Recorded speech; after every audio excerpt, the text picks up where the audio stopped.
guys, welcome back to Techlur. Today we'll be unboxing Max Keyboard's Blackbird TKL keyboard.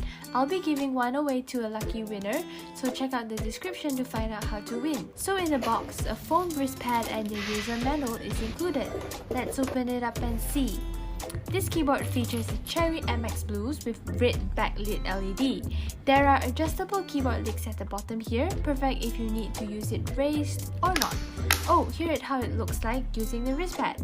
It helps to relieve any wrist discomfort when you're typing for long hours. As for the cable, it is a heavy-duty braided cable with built-in routing management, perfect for your setup. You can go right or left, and it has these little clips to keep it in place. Let's talk about the keycaps quality.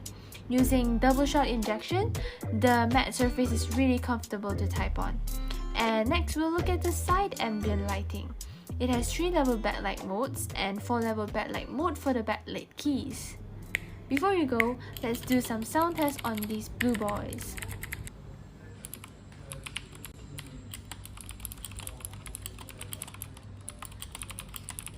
And that's all for today. See you next time. Bye!